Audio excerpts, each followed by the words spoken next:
guys, and welcome to the video. I hope you all are well. Today's build video, guys, is for Wolcen, the Immortal Mage Globe Annihilation build. Oh my word. Okay guys, this is an endgame build. It is based off the Plague Bringer build I've put out a few days ago. But the DPS on this one is through the roof. It's absolutely through the roof, guys. So it's all about globe generation on this one, and basically we can explode these globes for absolutely insane DPS, man. And then we've got all the usual characteristics, guys, of the last build as well, all the insane tank toughness, resistance, etc, man. So it's very sweet. Alright guys, so we'll quickly go over the tree first, man. So as usual, we went over this way first through Scholar. Do not pick up the pickup radius this time, guys. You don't want it. There's a reason, because we want to detonate the globes as they spawn up. Okay, go through here, guys. Grab most of this cabbage tree. In the description of this video, guys, there'll be a snack guide, so you know exactly where to go. Just click on that link and it'll tell you exactly where to go. Right here, guys, this increases our armor damage. Okay, so we're still using armor damage as usual, which is fantastic. Now, we're still using Undertaker, which basically spawns green globes that increases our poison damage. But these green globes also explode once you pull them into the Anomaly. Okay, we'll go over that in a sec. So this is one part of our globe generation. Nice. Okay, guys, so what we did then, after that we went down here into the Siege Breaker tree. Okay, this is where you get all your resistance and health regeneration for your character, so it makes you virtually indestructible, man. It's brilliant. Okay guys, so basically this node right here, when you have a bruiser chest piece, and this node here where you have a bruiser helmet, it gives you an enormous amount of health regeneration. Okay, so right now I'm on 4.8k and 104k HP, man. So if I take this off right now, you can see my regen goes much lower. Force shield ain't that great in this game, okay, but health is awesome, so that's why we're stacking this, and it makes you unbelievably tough. It's fantastic. Then you go down here, guys, to disallowing vessel. This gives you 10 points when you're standing still. 60% damage buff, absolutely huge, but unfortunately it does debuff your movement speed, which kind of sucks. You can go for a 10 point set up instead of, which is this one here? Oh, I can't remember which one it is. Is it this one? Where is it? I can't remember which one it is, guys, but there's a 10 point system. Is it this one? There you go, this one here. So what you can do, you can go for Exorcist, Branded Burst, aka the 10 points. So read this out quickly. Basically you get 15% damage increase per 10 point. You lose one every time you get hit. The nice thing about this is you don't get debuffed by your movement speed, which is great. But you won't get that massive all resistance buff like you do on the other tree. So you can go this route here, which is really close to one of our trees here. So you can just go straight into here, pick this up. So that way you want more mobility and still have damage reduction. But that version is nowhere near as tanky as this version here because of this rune right here. It's basically 100% all res buff when you got 10 points and an extra health regen, which is huge, absolutely huge. And a lot of these other points give you like maximum HP, which is key to the build on all res as well. So, you know, keep that in mind. But up to you, man. That is another option you can do right there, which is great. Branded Burst Exorcist. Sweet. Okay, guys, so these other points here are just a bit optional stuff, but basically I've got an extra 4% damage from enemies nearby here, which is great. Obviously, because we're putting a lot of mobs, you can extend it as well, got extra points. And there's also an extra 25% one here when you basically cast Stasis, which is great. That's a big buff right there. So, but these ones are optional, yeah, you don't have to do this. You can achieve this build, guys, around about level 70, by the way. You can do about level 70, 75, you can start doing this build. Brilliant. I still actually spec'd into this Toxin tree, which I should actually change over now to the Merciless Lethality for 60 critical hit damage instead. So guys, I will update the build video guide in the description of this video. So click on the main guide in the vid, and I will be going over this way for that 60 critical HD, because right now we're not benefiting that much from having this extra toxic damage right now. I might still keep that material damage there and then put the other points into this way here for the CHD. Nice. Okay guys, so yeah, as usual I went down this way to grab the extra health regen, so somehow if you get down to 30%, this is your extra lifeline for a massive surge of health regeneration on your character, man. It's brilliant. It's like a little safeguard. Work down here, guys, towards the Time Weaver tree. You want to go down here to here and grab which time cannot heal. When you hit enemies afflicted with stasis, so Anomaly, they're taking 100% of that hit again after 1.5 second delay. And we buff the damage as well by 20%. Huge. Definitely got to grab, guys, these ailment stacks here and here as well, because the more ailment stacks you do, the more deeps you do as well on top, because obviously we're using Bleeding Edge now, which helps a lot. And then right here, guys, this is your other safeguard right here, man. So you only take 40% damage from an enemy's attack, and then the other 60% is down after 1 second, which is absolutely awesome. So basically this stops all the one-shot mechanics mostly in the game. and that gives you a chance for your health regeneration from over here to kick in and save you. Brilliant, man, brilliant. Okay, guys, so how are we spawning all these globes that makes absolutely insane DPS? It is really, really simple, man. See this Praetorian tree here? Praetorian tree right here, man. It's literally, you just go into it, go left a little bit, and it's this one globe here, guys. Look, this one little thing here called Holy Gift. 4% health globe generation, okay? Now, please note, there is currently no internal cooldown on globe generation, okay? 4% doesn't sound that much, but when you've got fast spells that hit super, super quick, especially Tear of Ithiel on the fire rune, cast this, and it's on a short cooldown as well. This thing hits multiple times, like loads and loads of times, and it just spawns globes like crazy. So many globes. It's absolutely sick. So that's how we generate a lot of our globes in this build. But once I've got a few more levels, guys, I'm going to go grab this Blessed Mana. 4% all res score for you and allies after you pick up a health globe. Yes! So I just need one more level, man. And I'll get that all res buff as well, which can give up permanently as well. 40%. Right then, guys, so let's quickly go through the skills and explain basically what's going on. So yeah, obviously we've got 4% globe generation now from the Praetorian tree, but also Sovereign Shout. Sovereign Shout, just the literal third spell in, right here, look. Increases the chance of health globes spawning while this skill is active. And it lasts quite a long time as well. Man. So, yeah, I've got an extra 6% health globe generation right here, which is insane. Okay, and then you got this as well, look. Hostile Inspiration. Increases the effectiveness of all buffs granted by the skill and other skills. So once you've got this slide, it goes from 4% to 6%, which is amazing. Yeah, it's absolutely sick. So, yeah.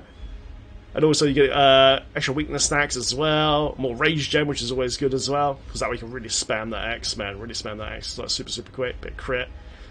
So yeah, this is how you get another more globe generation. So that now gives us 6%. We've got 10% now, we're on 10%, so it's absolutely fantastic. So what buffs the damage from the globes? If we go over now to Plague Burst, man, I love this spell. This thing, it gives you a big aura, okay? So basically what happens is when mobs die in your plague aura, they explode. Okay? Increased explosion damage each ailment stack of mobs has as well. So the more ailment stacks you have, the higher the DPS goes, right? And then Metapsychosis, chance for explosions to also drop a health globe. So you see how I'm going with this, okay? So yeah, you get even more globes, man, more globes, and that buffs the damage so much, man, so much. So yeah, that's one of the things that is buffing all this damage, right? And then what I'm going to do, guys, you go over to Anomaly. Okay, go to Anomaly. This spell is awesome. You can cast this twice, which is great. Pulls the monsters in multiple times as well. But more importantly, it's this rune right here. Globes that are pulled into the damaging vortex explode. Okay? And yeah, needless to say, the amount of damage is absolutely bonkers. Absolutely bonkers, guys. It's brilliant, man. It's absolutely fantastic. Multiple times in here as well. Ailment damage still, of course, as well. Increase the area effects as well. That's what I've slowed. But yeah, feel free to experiment with other runes, man. But just make sure you have confidence of all things. That is key to the build. And yeah, that's pretty much how it works. Okay, it's easy. So your rotation is very, very simple, okay? So as soon as you go into a load of mobs, jump in, do Sovereign Shout, then cast your Plague Burst, then cast your Rain of Fire. That will generate all your globes. Start spamming your axe, key 3, Bleeding Edge. And then there's going to be loads and loads of globes around you. Then simply cast 2 anomalies either side of you. The mobs will be pulled in, you pull the globes in, and boom, the whole thing will blow up in front of you. It's brilliant. Absolutely brilliant. So yeah, just keep spamming Bleeding Edge, guys. Bleeding Edge, man, is amazing. Absolutely amazing when using a build that has ailment stacks. In this particular setup, we have, I believe, 30 stacks in this particular setup. So it hits extremely hard. I added this to the build because there was a lack of single target damage in the previous build, so you actually get some really good single target now as well on top, and it all stacks with your ailment DP as well. So like you see here, that increases damage per ailment stack, and also this heals us extremely well. Life leech from enemies when dealing damage with Bleeding Edge, okay, and we can spam this. We can spam this as well. Okay, very, very important to make sure you've got transfer time between willpower and range gems in your offhand and jewelry. Okay, so that lets you just spam this rotation really, really well. Really, really well. Also, guys, please know, man, when you cast Sovereign Shout, you get a big burst of rage as well. Like, boom! Extra 300. Then you start chop, chop, chop. Okay? Then cast your other spells, then you get more rage. Chop, chop, chop.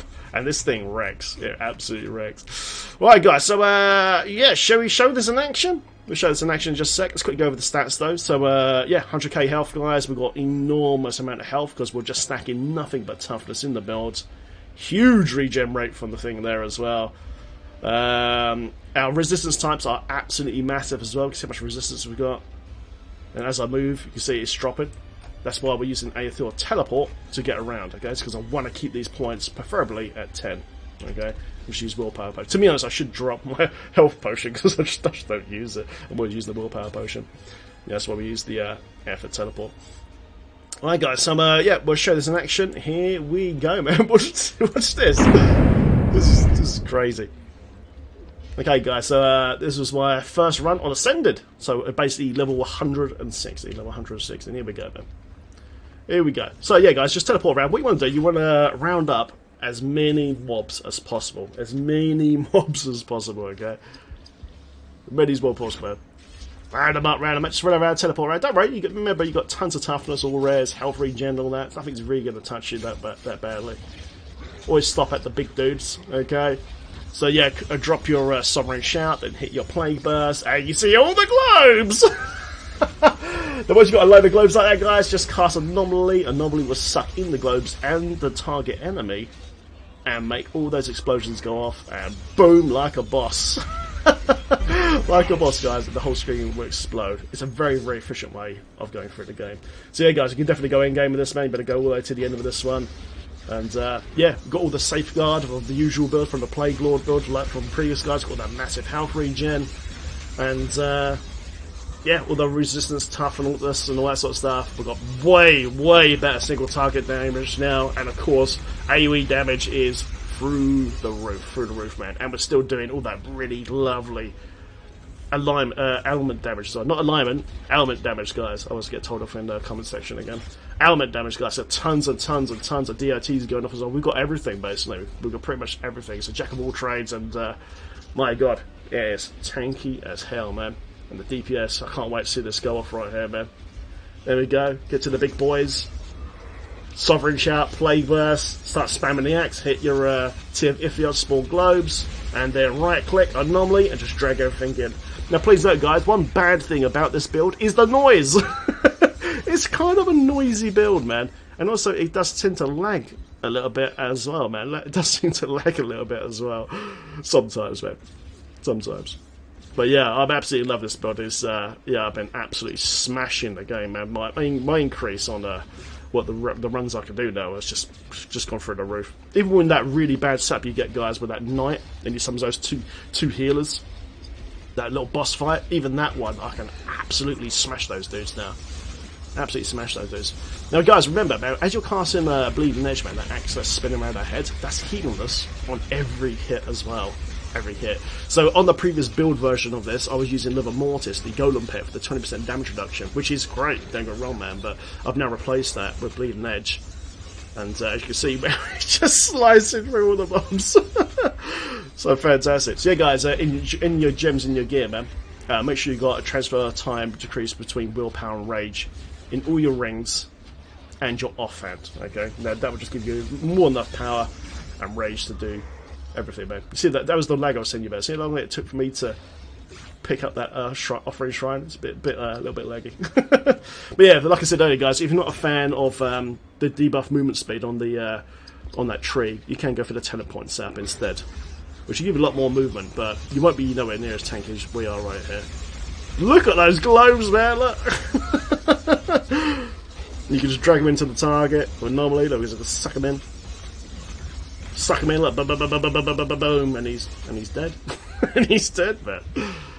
Absolutely fantastic, well, guys. I've got a feeling, guys, that the Wolcen team might nerf this one. So enjoy it while you can. Also, guys, if you're lucky enough to have a trial belt, which I don't have, you don't actually need a trial belt for this build. You'll actually go and go without it. But if you are lucky enough to have a trial belt that automatically casts what's it called again? Mark of Impurity. If you're lucky enough to have one of those belts, guys, oh, you're in luck, man, because that belt will autocast that spell and make all the monsters explode for 50% of Where is it? Enemies are killed on effective marker impurity, explode, and deal damage based on the target's max health in an area around them. So if you're lucky enough to have that trial belt, guys, put it on, level up your mark of impurity, and make sure you get Fate of the Unholy, and then it will auto cast that skill, even though it's not on your bar. And your DPS will go through the roof. Absolutely go through the roof, man. Unfortunately, I don't have one. I had an opportunity to buy one during the campaign, but from a vendor, but unfortunately I did have no gold, so I still don't have that belt. But those who do have that belt, guys, please test this build out and let me know in the comments section how effective it is, because right now we're absolutely smashing even without it, so we don't even need the trial belt. But if you do have one, yeah, it's going to be absolutely insane. You can pretty much one-shot any boss you want. You can just drag a load of mobs to the end-game boss and, yeah, just do the rotation and just basically one-shot it. Amazing. And talking of bosses, guys, here we go. So we've got 160 big-ass demons. I saw some mobs back here, so I thought, oh, let's go over here and we'll drag some mobs in as well, man. Get some extra globe generation, so we can drag it into him and wreck him, man. Yeah, like I said, guys, don't be scared of bosses in this, man. You can literally stand right next to them. As long as you spam a beating edge and you're healing yourself, you'll be fine, man. Hit the rotation, man. See all the globes spawning up already. And drag him in and just wreck him, man. So yeah, guys, just keep spamming bleeding edge. Soon as Tier Bethiel is available, hit it straight away. Hit it straight away, and Sovereign Shout as well. That's going to buffer your globe gem, okay? A lot. And there you go, but you can see, guys, like, even though he's got a material shield, which we're actually spamming on him now, you can see how fast this 160 demon man is getting absolutely wrecked in a single target as well. It's getting absolutely chopped up. Chopped up, man. Woo! And dead. Oh, cheeky little map as well. Nice. Nice. It's fun, isn't it, guys, man? It's really, really good. Like I said, you can achieve this around about level 70 as well, you know? Just sacrifice some points in a bit of the tree, the optional DPS, and you can do this around about level 70, guys. Quick mouse over all the gear. Beautiful, man. Shout out to Ditch Boy and Toys, guys, for the new hammer and offhand. Thank you very, very much, lads. I do appreciate it. There you go, guys, because they're just stacking nothing but toughness. Here's the quick mouse over all the current runes. Like I said, guys, in the description of this video, there will be a snack guide, so you know exactly what runes and passive tree to use, etc., etc. But yeah, guys, for gear rolls, you know, just make sure you got maximum cooldown on all your gear as possible, and material damage, man. And make sure your weapon has rend damage and physical if possible, with material damage on attacks with this weapon as well, and crit if you're really lucky, man. And just stack any physical or rend gems into your weapon and on tier 1 socks. There's the passive tree, guys. But like I said, man, that'll be in the description of this video. Nice! Enjoy the build, guys. Enjoy the build, man. I had a blast recording this one. Hope you guys enjoyed the build. Feel free to like and subscribe and share this build, and I'll see you guys in the next one. Enjoy! Have a great evening, guys. But shout out those guys, subs on Patreon, guys. Thank you so, so much. And everyone who's been watching my content now for well over 7 glorious years. It's actually my 7-year Twitch anniversary today, guys, as well. Fantastic. Okay, guys, that's all for now. I will see you in the next video. Take care and enjoy Globe Annihilation, boys.